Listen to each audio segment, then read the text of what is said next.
누가복음 5장 1절에서 11절 말씀, 신약성경 95면 말씀입니다. 한 절씩 교독하도록 하겠습니다. 무리가 몰려와서 하나님의 말씀을 들을새 예수는 게네사렛 호숫가에 서서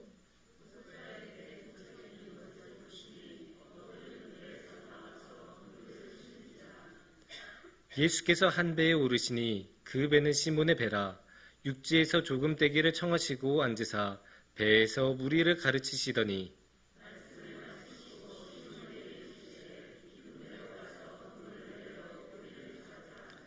시몬이 대답하여 이르되 선생님, 우리들이 밤이 새도록 수고하였으되 잡은 것이 없지만은 말씀에 의지하여 내가 그물을 내리리이다 하고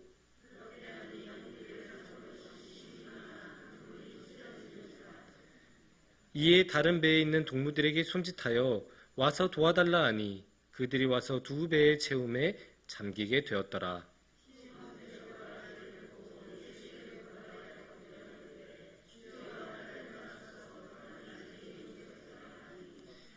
이는 자기 및 자기와 함께 있는 모든 사람이 고기 잡힌 것으로 말미암아 놀라고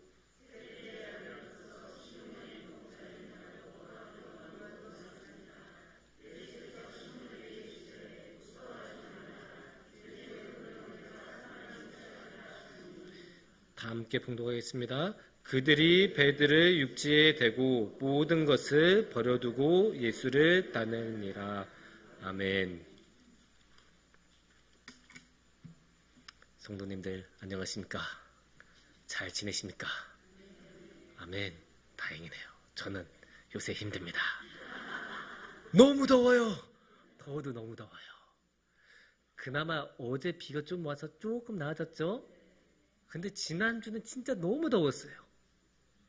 그냥 밖에 있어도 덥고 그늘 아래에 있어도 덥고 무슨 에어프라이기 안에 들어가 있는 것 같아요. 그냥 있어도 그냥 말라져요. 제가 과장하는 거 아니에요?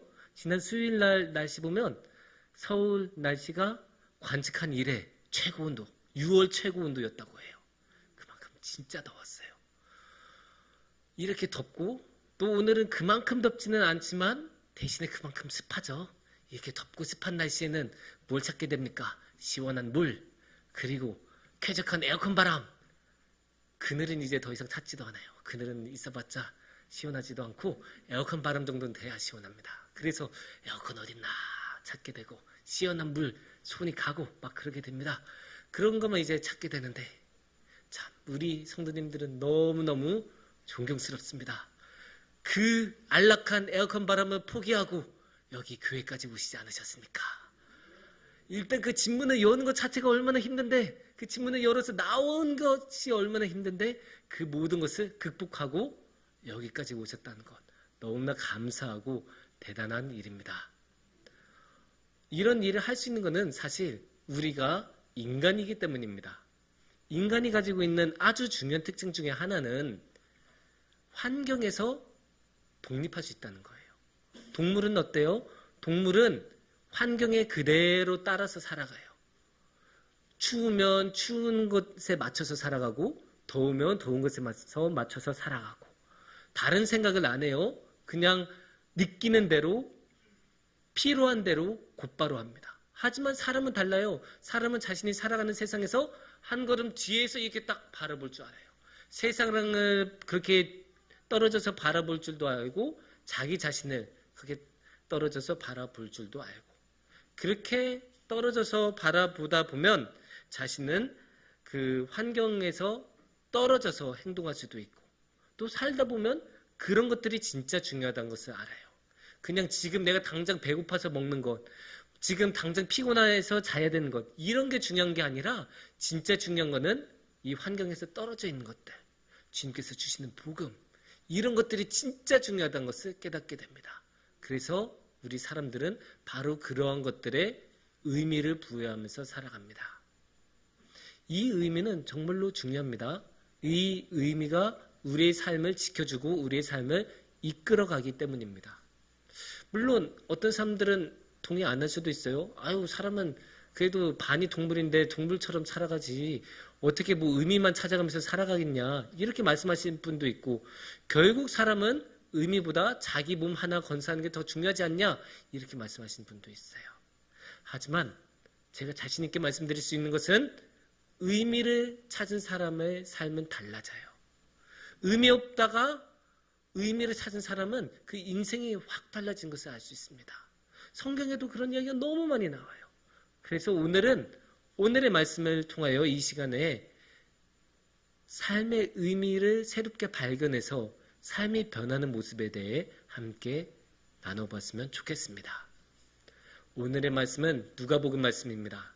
누가복음에서 예수님하고 누가 만날까요? 베드로가 만나는, 예수님과 베드로가 처음으로 만나는 장면을 담은 말씀이에요.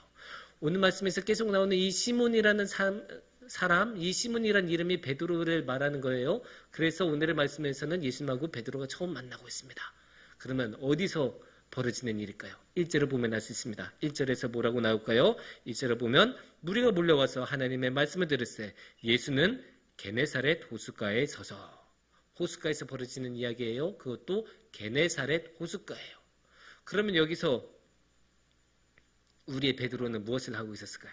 2절을 보면 유추를 할 수 있습니다. 2절에 이렇게 나옵니다. 호숫가에 배 두 척이 있는 것을 보시니 어부들은 배에서 나와서 그물을 씻는지라. 베드로의 직업이 뭐였죠? 어부였죠? 그러니까 이 어부 중에 한 명이 아마 베드로였을 거예요. 그리고 이 베드로는 뭘 하고 있다고요? 그물을 씻고 있다고 하죠. 그러니까 쉽게 말해서 그물 손질을 하고 있는 거예요.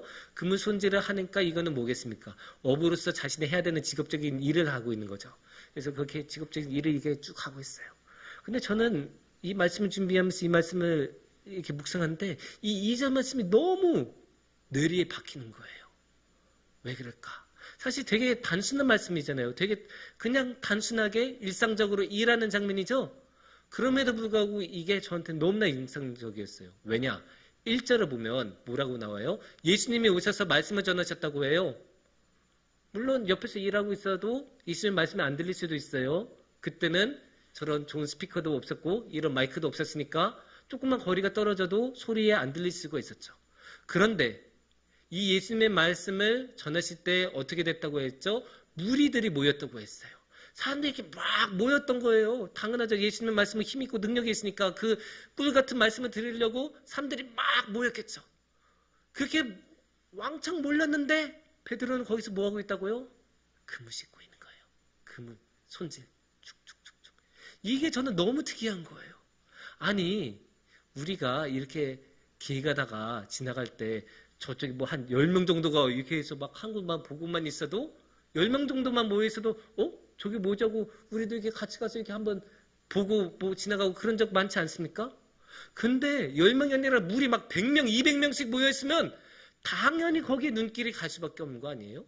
당연히 관심이 가고 그물질 하다가도 저거 뭐지? 하고 한번 가서 보고 들어도 보고 이러는 게 너무나 당연한데 베드로는 그렇게 안 해요.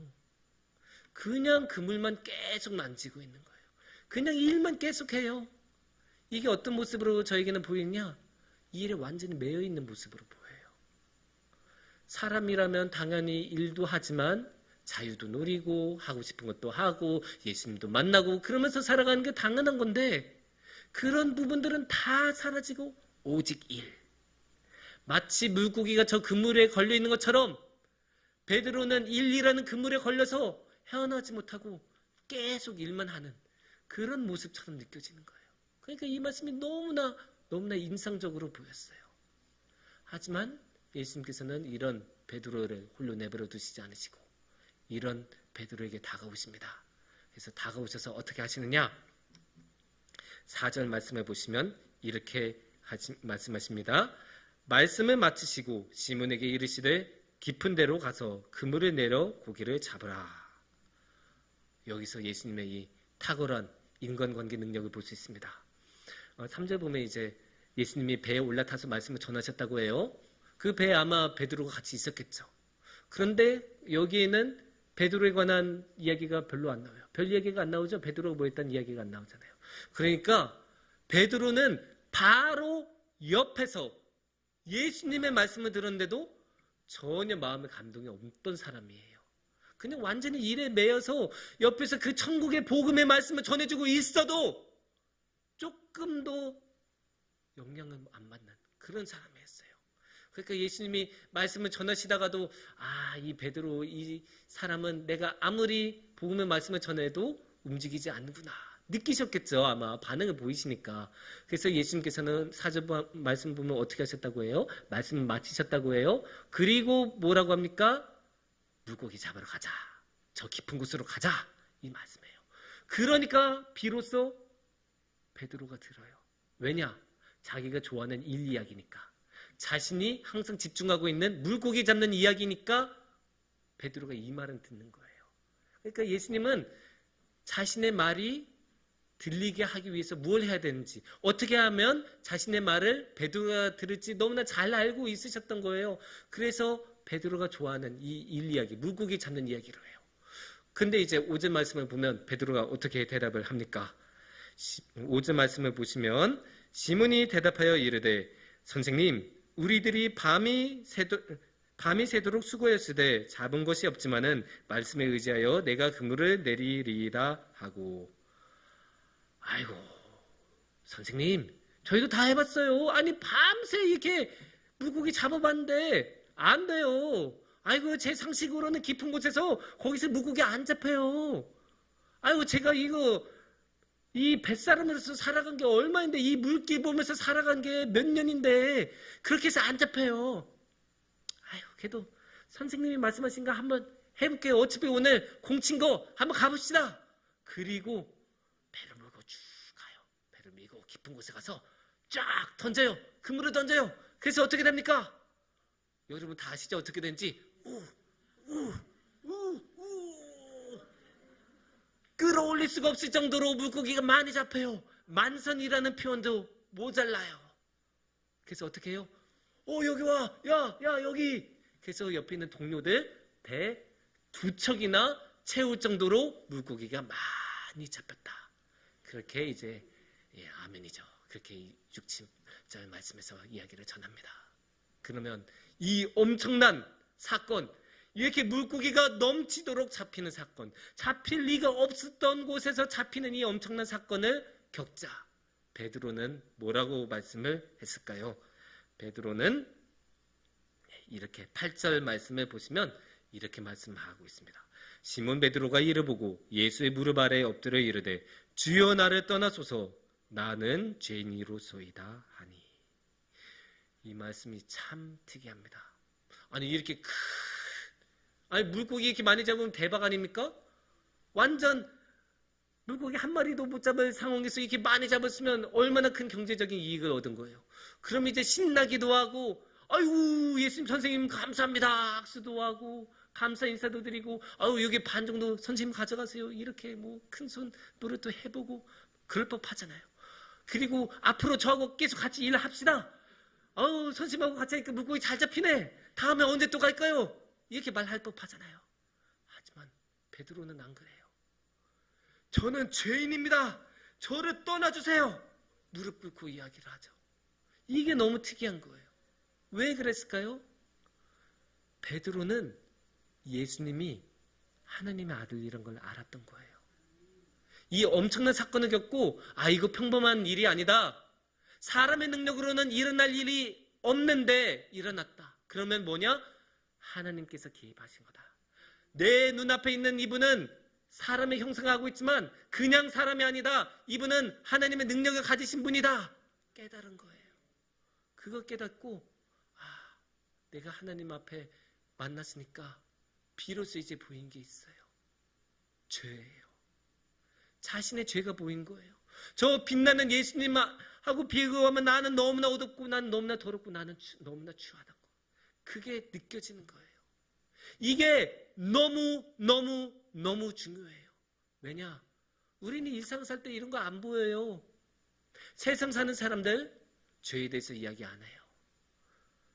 심지어 법정에서 죄인으로 판결이 나도 너 범법했어라고 판결이 나도 부정하고 끝까지 자신이 죄 안 저질렀다고 끝까지 고집 부린 사람들이 얼마나 많은데요. 죄인, 죄 이런 이야기까지 가지도 않아요. 그럼 무슨 이야기 주로 할까요? 맨날 돈 이야기나 하죠. 돈, 이번에 주식이 올랐다, 이번에 비트코인 많이 떨어졌다, 맨날 그런 이야기만 해요. 그냥 돈 이야기하고, 이번에 부동산 이제 올랐는데, 이번에 집 이제 사야 되는데, 이런 돈 이야기만 맨날 해요. 그런 데서 무슨 죄인의 이야기가 나오고 죄의 이야기가 나오겠습니까? 절대 안 나옵니다. 하지만 하나님을 만나자 베드로는 자신을 한 걸음 떨어져서 볼 수 있게 됐고, 이 물고기 잡는 일, 이 직업적인 일에만 매여 있는 게 아니라 자신의 한번 떨어져서 봐서 자신의 죄인이란 것을 깨달을 수 있었죠. 이렇게 죄인인 것을 깨닫고 자신을 떠나가달라고 하는 베드로에게 예수님은 뭐라고 대답하실까요? 예수님께서는 10절을 보시면 예수님이 대답이 나오는데요. 10절 후반부에 보면 예수께서 시몬에게 이르시되 무서워하지 말라. 이제 후로는 내가 사람을 취하리라 하시니, 이렇게 말씀하십니다. 예수님께서는 베드로를 내쫓지 않으세요. 죄인이라고 내쫓지 않으십니다. 아유, 어디서 천한 게 내 앞에 왔어 하면서 쫓아내는 그런 모습 안 보이세요. 오히려 예수님께서는 베드로를 받아들이시죠. 받아들여서 어떻게 받아들이세요? 너가 사람을 낚는 어부가 될 거다. 이제까지 너는 물고기를 잡았지만, 지금까지는 너가 물고기를 잡았지만 이제부터 너는 사람을 취할 거다. 사람을 취해서 하나님과 함께하는 그런 삶을 살 거야. 이렇게 예수님께서 말씀을 하고 계신 거예요. 거기에 대해 이제 베드로는 뭐라고 합니까? 베드로의 반응은 11절 말씀을 보면 알 수 있습니다. 그들이 베드를 육지에 대고 모든 것을 버려두고 예수를 따르니라. 모든 것을 버리고 따라갑니다. 이게 참으로 놀랍죠. 모든 것을 버린다는 게 우리가 성경 말씀에서 읽으니까 그냥 그렇게 읽지 쉬운 일입니까? 지금 우리가 당장 여기서 우리 모든 것을 버리고 집에 그냥 갈 수 있습니까? 아니, 집도 아니고 그냥 아무데로나 예수님이 모이라고 하는 곳으로 갈 수 있습니까? 그거 어려운 일이에요. 정말 어려운 일이에요. 모든 것을 버린다는 것, 재산은 물론 자신이 지금까지 해왔던 모든 노력, 쌓아왔던 그 직업적인 커리어, 노하우 다 포기하는 거죠. 다 포기하고 버려요. 그래도 베드로는 그렇게 버린 거에 대해서 일말의 주저함도 없다는 것을 오늘의 말씀에서 보면 알 수 있어요. 막 버릴까 말까 고민하는 거 없어요. 그냥 딱 다 버리고 저기 예수님이 계신가 그냥 예수님 따라가야겠다. 그냥 나서요. 왜 그랬을까요? 왜 베드로는 그렇게 예수님을 주저없이 따라갈 수 있었을까요? 사람을 취할 수 있게 해줘서, 이제 사람을 많이 취해서 이제 그 사람들 위에 그 높은 사람이 되게 해주셔서, 이런 거 아니잖아요. 무슨 베드로를 왕으로 만들어주겠다는 게 예수님의 말씀이 아니잖아요. 그러니까 그런 권력욕 때문은 아니었을 거예요. 그러면 사람을 취한다는 것 때문에 베드로가 신났을까요? 아니에요. 그런 것도 아니에요. 그러면 뭐였을까요? 새로운 삶의 의미를 주신 거예요. 예수님께서는 이 게네사렛 호수에서 맨날 그물이나 이렇게 손질하고 물고기나 잡는 인생, 내일이나 1년 후나 10년 후가 다르게 하나도 없는 인생, 그런 인생에서 하나님을 위해 살아가는 인생, 예수님을 바라보고 예수님과 함께 사람을 취하러 가는 인생, 완전히 다른 인생의 길을 보여주시고 새로운 삶의 의미를 주셨다는 것, 그 삶의 의미에 설레고 그 의미의 힘을 얻은 거예요. 다른 게 아니에요. 무슨 경제적인 이득? 아니에요. 물론 물고기를 많이 잡게 해주셨지만 그 많은 물고기를 다 버려두고 곧바로 나섰지 않았습니까? 경제적인 이득이 사람의 삶을 새롭게 만들지 않아요. 그렇다고 무슨 권력적인 정치적인 이득이 그런 것도 아니에요. 삶의 의미, 주님께서 주시는 삶의 의미가 우리의 삶을 완전히 바꾸고 우리를 새롭게 만들어 주십니다. 그래서 예수님께서는 그렇게 설레고 그냥 바다에 뛰어들 수 있었고 예수님을 따라갈 수 있었습니다. 그렇게 예수님께서는 베드로를 부르셨고 베드로는 그런 부르심을 따라가는데 조금도 주저하지 않았습니다. 사랑하는 성도님들, 우리가 살다가다 보면 삶의 의미가 중요하다는 것 누구나 다 알지만 그 삶의 의미를 잊어버리는 경우가 많이 있죠. 너무 바빠서 할 일이 많다 보면, 지금 당장 눈앞에 처리할 일이 있다 보면 내 삶의 의미가 뭐였지? 내 삶은 어떤 방향을 향해 가야 되지? 이런 중요한 근본적인 질문들을 잊어버리기가 너무나 쉽고 그런 경우가 너무나 많습니다. 그래서 그럴 때일수록 우리는 한 템포 쉬고 한 걸음 뒤로 물러나서 지금의 상황을 한번 바라보고 우리 자신을 되돌아볼 필요가 있습니다. 그거야말로 사람이 가지고 있는 능력이고 주님께서 주시는 아주 중요한 선물과도 같은 능력이죠. 그래서 그 능력으로 우리가 한 걸음 뒤떨어져서 보면 정말로 우리의 삶의 의미가 뭔지, 우리의 삶은 어떻게 흘러가고 있는지, 그리고 여기서 내가 중요하게 여기는 삶의 의미가 무엇인지 보일 겁니다. 그래서 우리가 그 삶의 의미를 소중하게 품고 주님께서 우리에게 주신 그 삶의 의미를 따라서 우리가 한 걸음 한 걸음 더 나아간다면 주님께서 우리의 삶 가운데 언제나 함께 해주실 것입니다. 함께 기도하겠습니다.